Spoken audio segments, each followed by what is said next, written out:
O que esperar de João Fonseca no Masters 1000 de Cincinnati, que começará agora no dia 7 de agosto e vai até o dia 18 de agosto.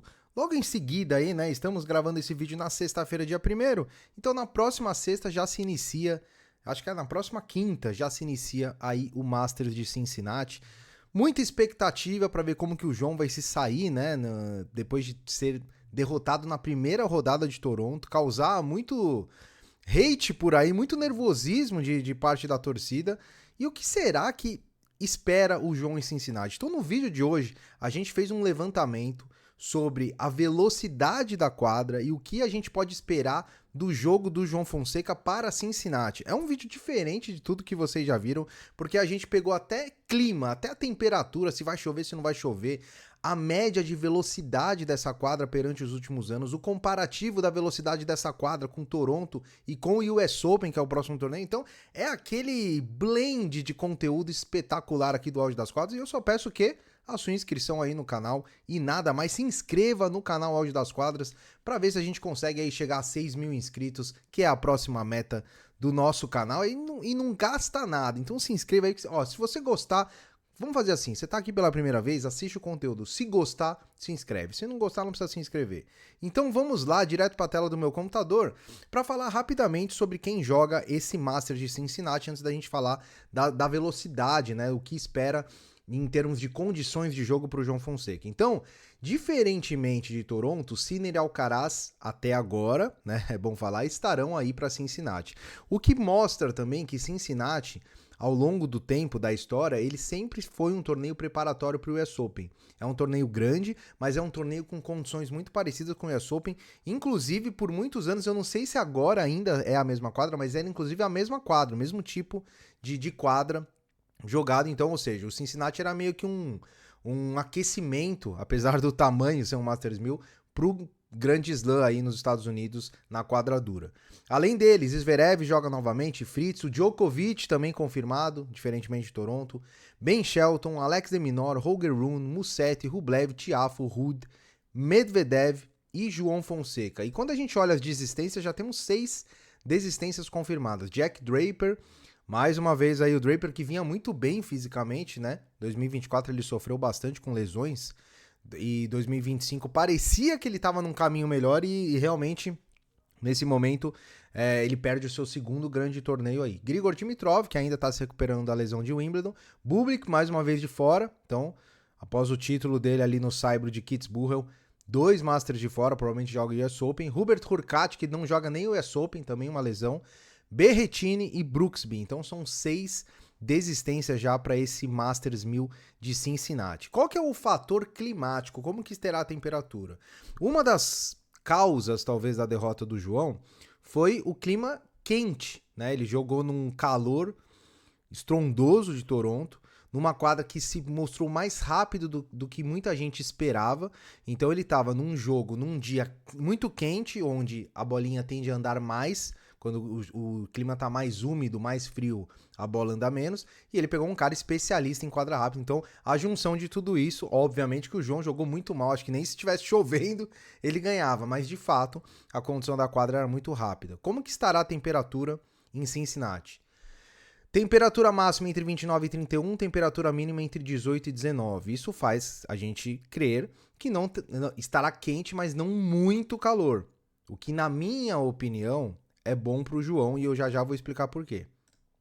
Dias com chuva, média de 10 dias com chuva em agosto, então podemos sim ter chuva aí atrapalhando o torneio. A chance aí varia entre 23% e 30% de diária, então, mais uma vez, né, a chuva, se chove, ela diminui um pouco o calor, então ajuda também na condição da quadra em relação à velocidade da quadra. E uma umidade relativa entre 65% e 73%, que é aquela sensação de calor úmido e pegajoso, especialmente à tarde.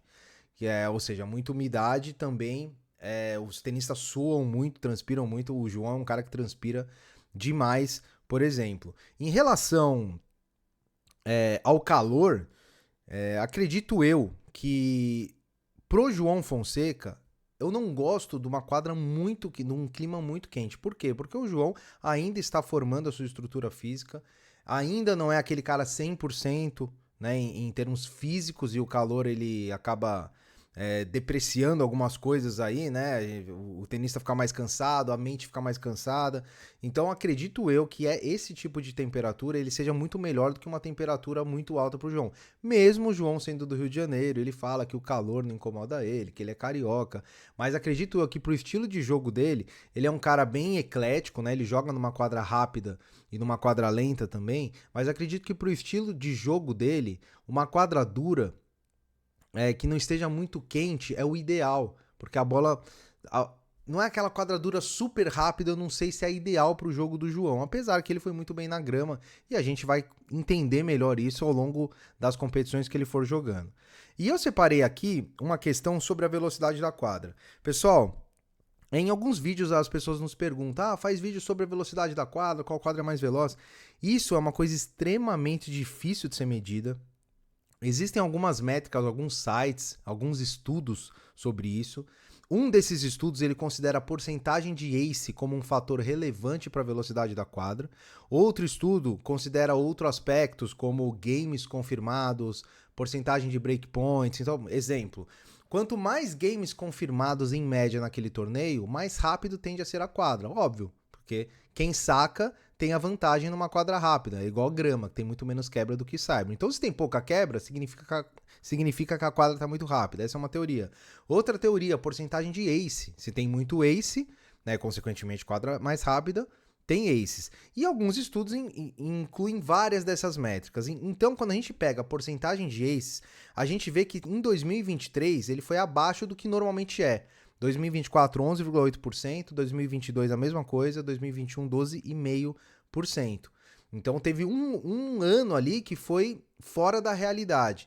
E quando a gente analisa a porcentagem de aces em relação a outras quadras, né, a porcentagem de aces e essas métricas, tem um outro estudo que diz o seguinte, quando a média é acima de 1, é porque essa quadra está acima da média de outras quadras do mesmo piso. Então, exemplo, 2024, 1.10. Ela foi a 22ª quadra mais rápida entre 40 quadras de piso duro. 2023 já foi abaixo da média, 0.8. 2022, 1.16. 2021, 1.29. Então, por que a gente não pode levar esse estudo a fundo? Porque existem outras coisas que fazem a quadra ser mais rápida ou mais lenta, como o calor, por exemplo, a umidade do ar. Então é muito, muito difícil a gente calcular. Mas a gente pode, historicamente, pegar algumas notícias para a gente entender se essa quadra é rápida ou não. E em 2024, teve até reportagens, notícias polêmicas sobre isso.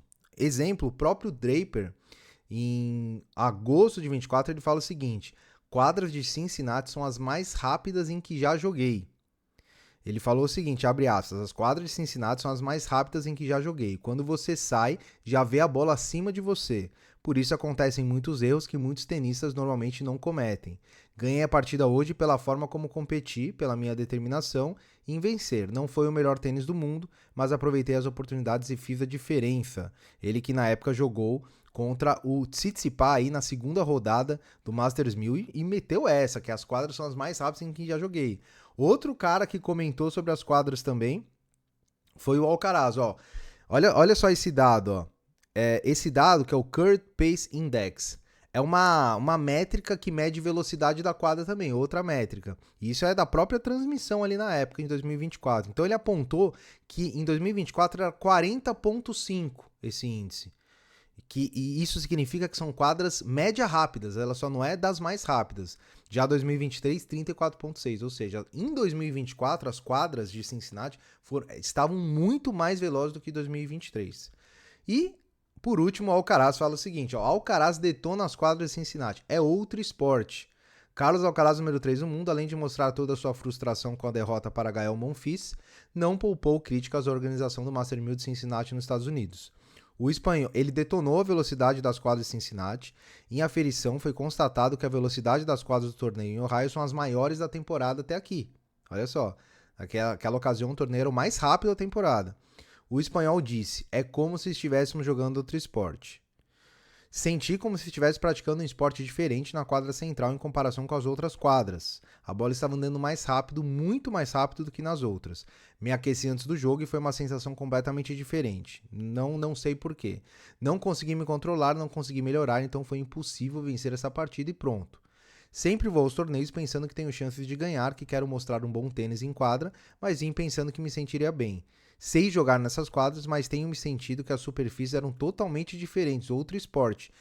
Qual que é o problema desse comentário do Alcaraz? Ele diz que a quadra central estava muito mais rápida que as outras quadras. Então, não é que as quadras no geral estavam muito rápidas, né? Então tem essa questão também da quadra central que esse ano a gente vai ter que olhar. Para a gente analisar aí se tem uma diferença grande. Por que eu acho importante esse tipo de estudo? A gente não sabe como o João vai performar em Cincinnati. O Alcaraz, mesmo no ano passado, para quem viu aquela série de tênis Breakpoint, não é Breakpoint, é a série do Alcaraz. Na Netflix tem uma série do Alcaraz que mostra ele nessa semana aí, onde nesse jogo ele quebrou a raquete, ele ficou muito nervoso contra o Monfils. E a gente não sabe como que o João vai sair lá. O João é aquele jogador que nos surpreendeu positivamente na gira de grama, por ter mostrado muita qualidade pro jogo do piso rápido, que é a grama. É um cara que jogou a sua vida toda no saibro. É um cara de quadradura, campeão júnior do US Open. Foi muito bem no Australian Open. Então a gente ainda não tem, eu diria, amostragem o suficiente para saber se o João é melhor numa quadra super rápida, como foi essa em 2024, ou se é melhor numa quadra mais lenta. O que eu posso dizer é que a gente pode fazer alguns comparativos. Por exemplo, o Alcaraz. O Alcaraz é um cara muito bom na grama. Só que não significa que ele goste de jogar no piso duro rápido. E Australian Open tende a ser um piso duro mais rápido. O João, por exemplo, em Indian Wells e Miami, ele não foi bem, que é um piso duro mais lento. Então, e Toronto, que é um piso duro mais rápido, ele também não foi bem. Então, a gente precisa de mais amostragem, mas ao meu ver, analisando o estilo de jogo do João, acredito sim que ele tenha bons atributos para um jogo mais rápido no piso duro, porque ele não tem uma preparação de golpe muito longa, ele é um cara agressivo, né? Sempre a agressividade, ela é sempre importante em quadras velozes, então quanto mais agressivo você é, um golpe você mata o ponto, né? Mas tem um outro detalhe de que você também tem outras complicações de estar num piso mais rápido, enfim. Se você pega um cara especialista em piso rápido, é um problema. É aquilo que eu sempre falo, o João, se ele pegar um cara que não é especialista em piso rápido, o piso muito rápido talvez seja melhor para ele. Agora, se ele pegar um cara como foi o Skulkate, um Opelka, um cara que gosta da quadra rápida, aí é pior. Então tudo depende do adversário que vai vir. E temos que ir estudando, né? Vendo como é que vai ser essa questão aí pro João iniciar Cincinnati. Então a conclusão é: se for a mesma velocidade de 2024, tende a ser uma quadra muito rápida, e lembrando que as condições de Cincinnati e US Open costumam ser bem parecidas. Então, tudo que a gente vê acontecer em Cincinnati, muito provavelmente a gente vai ver padrões ali até o US Open, certo? Bom final de semana para todo mundo. Próxima semana já vamos nos preparando para fazer o aquecimento aí para o Cincinnati Open, com tudo que vocês estão acostumados, chaveamento, análise do torneio, e assim que sair o adversário do João, a gente posta o vídeo de pré-jogo aqui, certo? Um grande abraço a todos. Muito obrigado pelos comentários. Recebemos muitos comentários bons, outros ruins, né? Gente falando que a gente tá passando pano, gente elogiando, então tá tudo certo, o debate é aberto, sempre com respeito, mas eu fiquei muito feliz com alguns comentários que li e gostaria de agradecer todos vocês por estarem nessa caminhada com a gente aqui, desde Buenos Aires. Aí eu não sei nem quantos meses tem um canal, se é 4 ou 5 meses, é um canal recente, mas que cada dia eu sinto mais gosto em criar conteúdo para vocês, certo? Um grande abraço a todos, nos vemos no próximo vídeo e até mais.